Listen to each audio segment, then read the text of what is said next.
ஞானகுரு அவர்கள் இந்த உபதேசத்திலே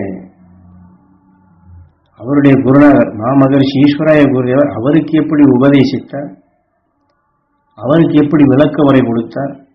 இன்று நாம் ஞானகுருவின் உபதேச கருத்துக்களைத்தான் கேட்கின்றோம் அல்லது அதை படித்து பதிவாக்குகின்றோம்.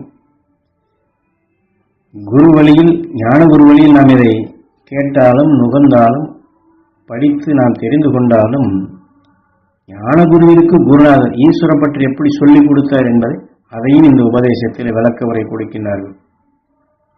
என்றால் குருவின் குரு எவ்வாறு குருவிற்கு உணர்த்தினார் என்பதை நாம் தெரிந்து கொண்டால் அந்த வழித்தொடரை நாம் எளிதாக பெற்று ஞானத்தின் விளக்க உரைகளை நாமும் தெளிந்து நாமும் உணர்ந்து கொண்டு மற்றவர்களுக்கும் இதை தெளிவாக்க முடியும். ஏனென்றால் குருவும் குருவின் குரு பெற்ற நிலைகளையும் உணரப்படும் பொழுது இரண்டு பேருடைய சக்திகளும் நமக்குள் அதிகமாக வளர நாம் அந்த மெய்வழி செல்ல, அனைவரையும் மெய்வழியில் அழைத்துச் செல்ல ஏதுவாக இருக்க வேண்டும். அதன் வழி எல்லோரும் வர வேண்டும் என்பதற்குத்தான் குரு இதை உணர்த்துகின்றார்கள். அது குருநாதர் காட்டிய வழியில் இயற்கையின் உண்மை நிலைகளை நீங்கள் எல்லோரும் தெரிந்து கொள்ள வேண்டும் என்பதற்குத்தான் மீண்டும் மீண்டும் உபதேசிக்கின்றேன். ஒவ்வொரு முறை சொல்லும் பொழுதும் ஒவ்வொரு விதமான விளக்க உரையை கொடுத்து உங்களுக்கு தெளிவாக்கிக் கொண்டே வருகின்றோம் என்று குரு சொல்லுகின்றார். ஏனென்றால் ஒரு 5 நிமிடத்தில் சுருக்கமாக எல்லாவற்றையும் சொல்லிவிட்டு இப்படித்தான் தியானம் செய்ய வேண்டும் என்று சொல்லிவிட்டு சென்று விடலாம். ஆனால் இயற்கையின் பேருண்மைகளை அந்த மெய்ஞானிகள் கண்டதை அவர் அறியாத வாழ்க்கை வாழ்ந்து கொண்டிருக்கும் அந்த நிலையை பெற வேண்டும் என்றால் சிறுக சிறுக அந்த விளக்க உரையை கொடுத்து பதிவாக்கி அந்த ஞான வித்துகளாக ஊன்றப்படும் போதுதான் வளர்ச்சியின் பாதைக்கு நாம் அந்த மெய்ஞானத்தின் வழித்தொடரை அவர் பல கோடி ஆண்டுகளாக வளர்ந்து வந்த வளர்ச்சி பெற்ற நிலையை நாமும் பெற முடியும்.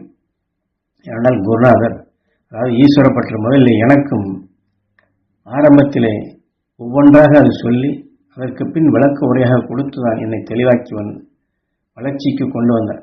முதலிலே அவர் சொல்வதை கேட்டமென்றால் ஏதாவது ஒன்றை சொல்வார். அவர் சொன்ன இடத்திற்கு போகும்படி சொல்வார். அங்கே போன பின் எனக்கு ஒன்றும் புரியாது, அர்த்தமும் தெரியாது. ஆனால் அவர் சொன்னதை பார்த்துவிட்டு நான் திரும்ப வந்தவுடன் நீ என்ன பார்த்தாய், எதையெல்லாம் பார்த்தாய் என்று கேள்வி கேட்பார் ஈஸ்வரப்பட்டர். அவர் கேட்டதற்குண்டான விடைகளை எனக்கு சொல்ல தெரியாது. ஆனால் சொல்ல தெரியவில்லை என்றால் அதன் உணர்வுகளை நீ இவ்வாறு பார், இன்னென்ன வழிகளிலே அது தெரியும் என்று சொல்வார். இப்படித்தான் நான் கண்டுணர்ந்தேன் என்று ஞானகுரு குருவிடம் கற்றதை, குரு மூலமாக உணர்ந்ததை, குரு அவருக்கு காட்டியதை நமக்கும் படம் பிடித்தது போன்று அந்த உணர்வை பதிவாக்குகின்றார். ஆக காட்டிற்குள் குருநாதர் என்னை அழைத்து சென்றதும் இதற்குத்தான். ஆனால் நீங்கள் இங்கே சாதாரண நிலையில் வீட்டிலோ மற்ற இடங்களிலோ ஆசுவாசமாக அமர்ந்து கொண்டு இதை கேட்கின்றீர்கள். ஆனாலும் அருஞான வித்தாக குருநாதர் எமக்குள் விளைய வைத்ததை உங்களுக்குள் இப்பொழுது பதிவு செய்யப்படும் பொழுது அதை எந்த அளவிற்கு நீங்கள் பெற வேண்டும் என்ற ஏக்கம் கொண்டு அந்த நினைவு கொண்டு வந்தால் நீங்களும் அதை கவர முடியும். அந்த விண்ணுலக ஆற்றலை அறிய முடியும்.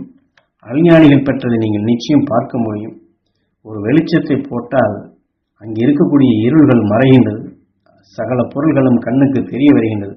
இதை போன்றுதான் இந்த உணர்வின் தன்மை நீங்கள் கவரப்படும் பொழுது அதைத்தான் இங்கே ஈஸ்வரப்பட்டுடைய உணர்வு என்று சொல்லுகின்றார்.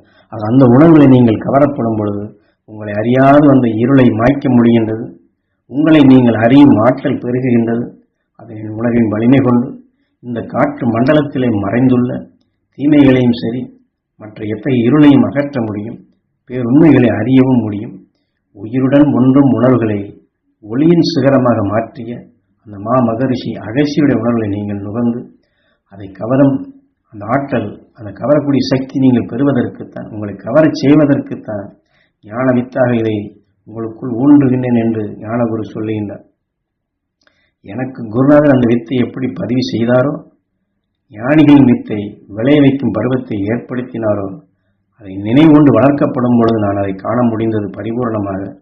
ஆனால் முதலிலே வெறும் வித்தாக இருக்கும் பொழுது ஒன்றும் புரியவில்லை. இன்று நாமும் சாதாரண நிலையில் கொண்டு ஒரு வித்தை கையிலே வைத்துக் கொண்டால் அது என்ன செய்யும், அதனுடைய வளர்ச்சி எப்படி இருக்கும், அதனுடைய முதிர்ச்சி எப்படி இருக்கும் என்று நமக்கு முதலிலே தெரியாது. அதுபோன்றுதான் குருநாதர் எமக்குள் வித்தாக பதிவு செய்யும் பொழுது எனக்கு முதலில் ஒன்றும் புரியவில்லை. ஆனால் அவருடைய உபதேசம் அந்த உணர்வில் சிறுக சிறுக எனக்குள் பதிவாகி அது வளர்ச்சியின் பருவத்திற்கு வரும் பொழுது அதை காண முடிந்தது. குருநாதர் கண்ட உணர்வுகளை எனக்குள் விளைய வைக்க முடிந்தது. அதை இப்பொழுது சொல்லாக சொல்லும் பொழுது அந்த சொல் இப்பொழுது உங்களுக்குள் விதையாக, அதாவது வினையாகின்றது. அதை நீங்கள் நுகர்ந்து வர வர வர அந்த வித்து, அந்த வினை உங்களுக்குள் பதிவாகி அதையே நினைக்க நினைக்க வினைக்கு நாயகனாக உங்களுக்குள் அது உருவாகி உங்களுக்குள் இருக்கும் சர்வ ஈரலையும் தீமைகளையும் போக்கிடும் ஆற்றல் மிக்க சக்தியாக பெறுகின்றது. உதாரணமாக வைத்திய ரீதியிலே ஒரு மருந்தினை கண்டுபிடிக்கின்றார்கள்.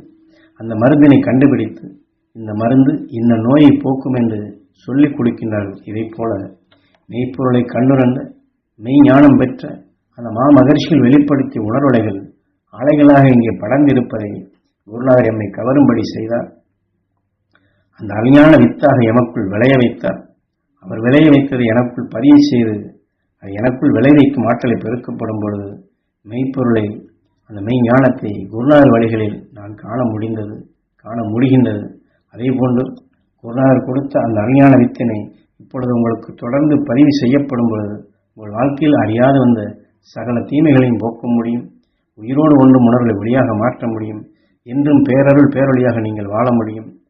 இன்னும் மண்ணும் போற்றக்கூடிய மகா ஞானிகள் நீங்களும் ஒருவராக நிச்சயம் உருவாக முடியும்.